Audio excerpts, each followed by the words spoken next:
Assalamualaikum warahmatullahi wabarakatuh.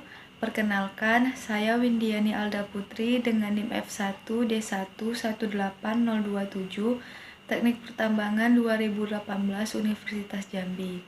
Di sini saya akan menjelaskan makalah yang telah saya buat untuk memenuhi tugas mata kuliah Rekayasa Bahan Galian Industri. Adapun judul makalah yang saya buat yaitu Geopolimer berbasis Redmond sebagai bahan bangunan.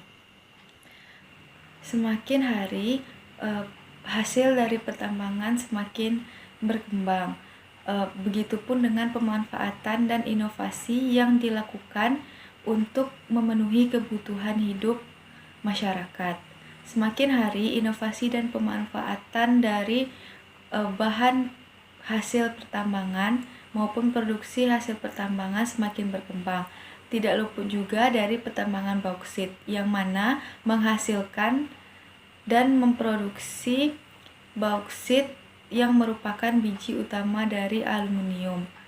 Aluminium dapat kita ketahui yaitu bahan yang sangat bermanfaat bagi kehidupan di masyarakat, sehingga tidak luput dan tidak henti-hentinya pertambangan bauksit maupun perusahaan produksi bauksit terus berkembang setiap harinya.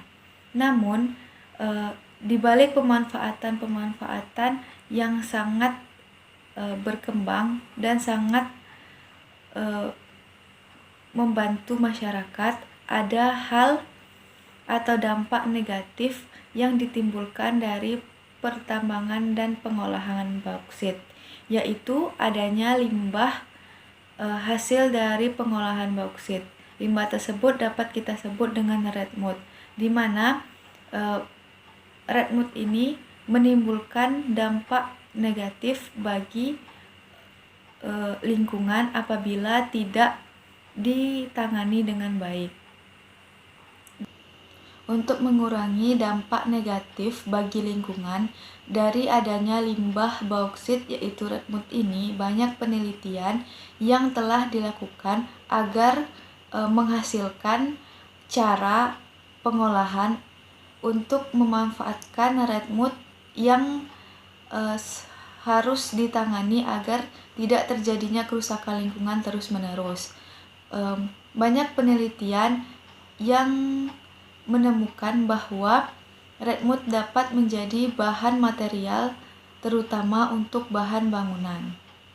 Dari sinilah makalah ini saya buat. Adapun tujuan dari makalah ini agar dapat mengetahui manfaat dari bauksit dan manfaat dari Redmond. Kedua yaitu dapat mengetahui tentang geopolimer, manfaat dan juga pengolahan untuk pemanfaatannya. Adapun manfaat dari makalah ini yaitu agar dapat memberikan sedikit pengetahuan tentang bauksit dan geopolimer berbasis Redmond sebagai bahan bangunan. Perlu kita ketahui, bauksit merupakan material heterogen yang mempunyai kandungan mineral dengan komposisi utama oksida alumina seperti baumit dan mineral gipsit. Bauksit merupakan batuan biji utama pembentuk aluminium yang memiliki komposisi berupa senyawa oksida dari aluminium yaitu Al2O3 dan AlOH3. Selain aluminium juga terdapat senyawa lain seperti Fe2O3, SiO2 dan TiO2. Bauksit juga dapat menghasilkan alumina melalui berbagai macam proses, dan yang paling akhir ditemukan dan yang masih digunakan sampai sekarang yaitu proses Boyer. Proses Boyer ini merupakan suatu proses pemurnian biji bauksit untuk menghasilkan aluminium dalam bentuk oksidanya atau alumina. Di awal tadi sudah dikatakan bahwa proses pemurnian atau proses dari produksi bauksit akan menghasilkan limbah produksi yaitu Redmond, yang mana Redmond yang dihasilkan tersebut masih terkandung aluminium dan juga mengandung FeO3. dengan kisaran kadarnya sekitar 20-45%. Oleh karena kandungan besi yang banyak, maka menyebabkan warna dari redwood menjadi merah. Redwood merupakan residu atau bahan bangunan yang berasal dari pengolahan bauksit untuk produk alumina. Perkembangan yang begitu cepat pada industri alumina di seluruh dunia menyebabkan permasalahan redwood menjadi salah satu permasalahan lingkungan yang mana jumlahnya yang sangat banyak adalah hal yang perlu diperhatikan untuk segera menemukan pemanfaatan dari redwood tersebut. Berdasarkan data Kementerian ESDM Indonesia, bauksit banyak ditemukan di Pulau Bintan, Pulau Bangka, dan Kalimantan Barat.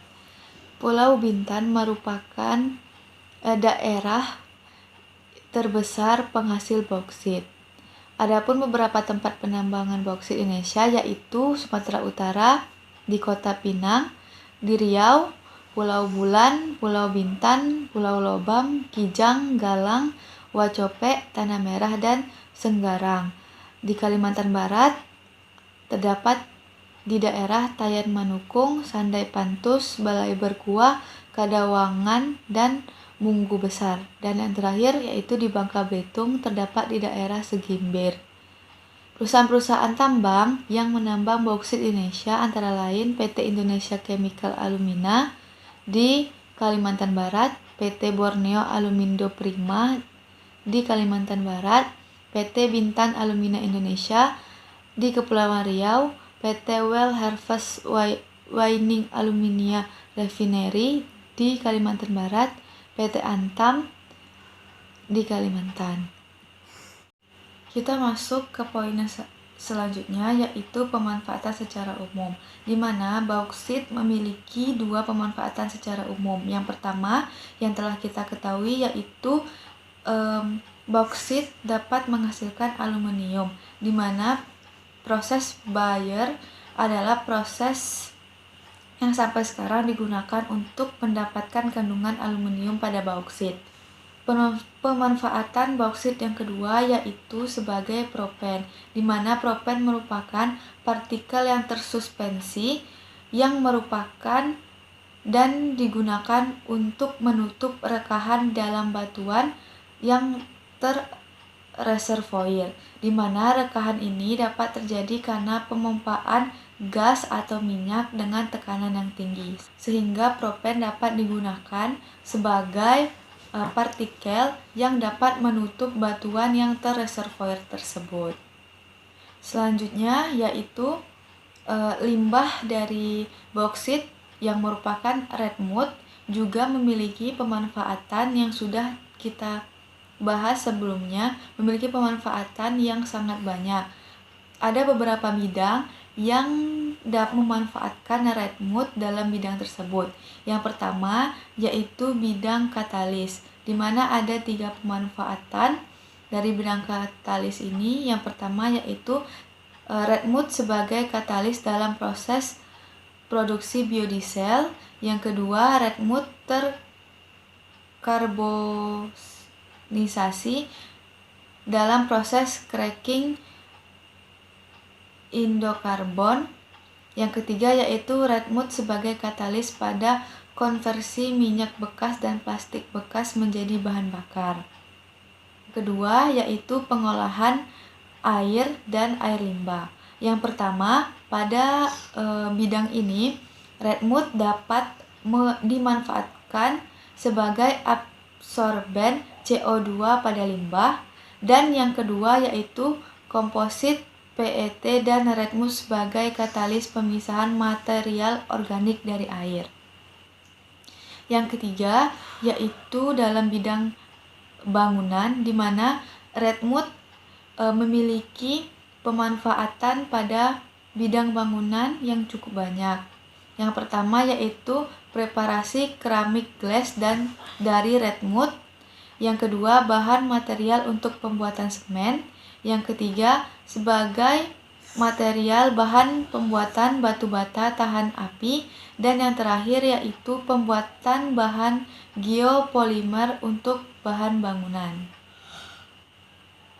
Selanjutnya saya akan menjelaskan tentang bab pembahasan, di mana bab pembahasan ini dapat kita lihat dari judul makalah yang saya buat, geopolimer berbasis Redmond sebagai bahan bangunan. Akan menjelaskan tentang bagaimana apa itu geopolimer, apa saja manfaat dari geopolimer, dan bagaimana proses pengolahan dari geopolimer tersebut. Nah, bab pembahasan ini akan menjawab tentang hal-hal tersebut. Geopolimer merupakan suatu material atau bahan yang dihasilkan dari proses geosintesis atau polimerisasi, di mana bahan geopolimer dan dari campuran semen geopolimer dapat digunakan untuk aplikasi yang membutuhkan ketahanan terhadap asam dan suhu tinggi, pelapis keramik dan logam, serta material konstruksi. Kegunaan geopolimer ini umumnya yaitu sebagai beton. Nah, geopolimer juga merupakan bahan bangunan yang dapat dikatakan hemat energi dan ramah lingkungan, karena geopolimer hanya memerlukan pemanasan di suhu yang relatif rendah. Selanjutnya, sebagai beton, geopolimer dapat dijadikan material keramik juga, yang mana keramik geopolimer memiliki temperatur rendah. Geopolimer ini memiliki banyak manfaat bagi bahan bangunan. Salah satunya dapat menggantikan beton dengan spesifikasi atau karakteristik yang sangat tahan dan kuat. Sehingga tidak hanya beton, tetapi juga keramik, yang mana merupakan bahan bangunan yang sangat dipergunakan pada zaman sekarang, sehingga permasalahan atau dampak negatif yang terjadi karena terus-menerus produksi bauksit untuk aluminium menimbulkan limbah Redmond ini dapat dipecahkan dengan memanfaatkan Redmond sebagai bahan bangunan atau sebagai geopolimer berbasis Redmond untuk bahan bangunan. Karena semakin banyaknya pemanfaatan Redmond dapat membuat kerusakan lingkungan juga menurun.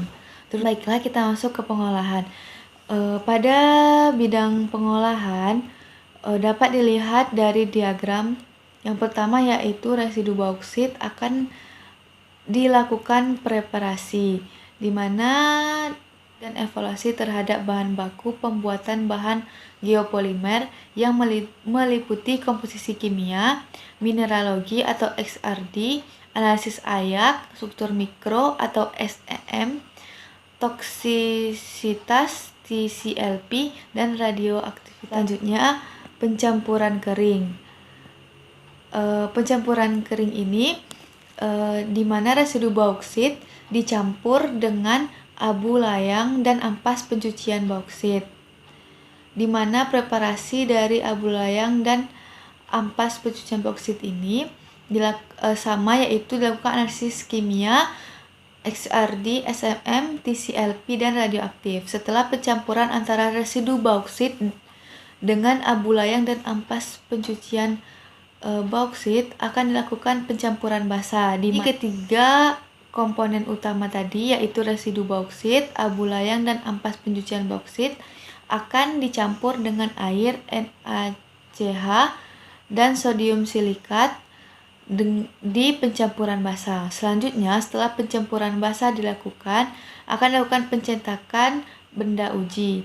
Selanjutnya dilakukan karing dan etching, di mana etching ini akan dilakukan uji kuat tekan, XRD, SMM, TCLP, dan radioaktif. Baiklah, kita masuk ke bab yang terakhir, yaitu bab kesimpulan.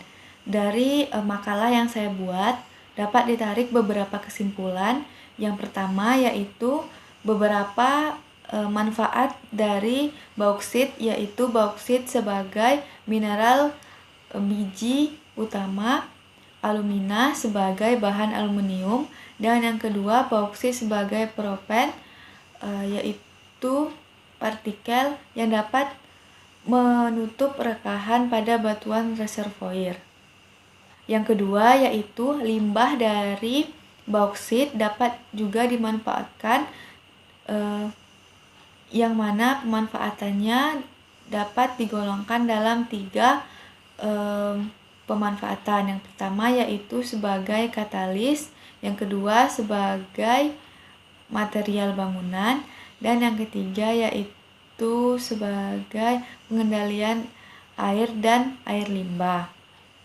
Selanjutnya yang ketiga yaitu geopolimer dapat dimanfaatkan menjadi beton, juga dapat digunakan sebagai pengganti semen dan untuk pembuatan keramik, yang mana karakteristik dari geopolimer yang terbuat dari red mud ini akan tahan terhadap asam dan suhu tinggi. Selanjutnya yaitu pelapis keramik dan juga sebagai material konstruksi. Yang keempat yaitu 3 bahan utama dari pembuatan geopolimer berbasis red mud ini, yaitu residu red mud, abu layang, dan juga pencucian bauksit, yang mana tahap dari pengolahan untuk menjadi geopolimer berbasis red mud ini yaitu preparasi, pencampuran kering, pencampuran basah, dan pembentukan atau pencetakan contoh uji. Berikut tadi adalah kesimpulan dari makalah yang saya buat. Baiklah, sekian penjelasan dari makalah yang saya buat. Mohon maaf apabila banyak kekurangan dari penjelasan ataupun dari makalah yang saya buat. Saya harap ada beberapa informasi yang dapat diambil dari penjelasan makalah yang saya buat. Sekian dari penjelasan kali ini. Saya ucapkan terima kasih dan saya akhiri dengan wassalamualaikum warahmatullahi wabarakatuh.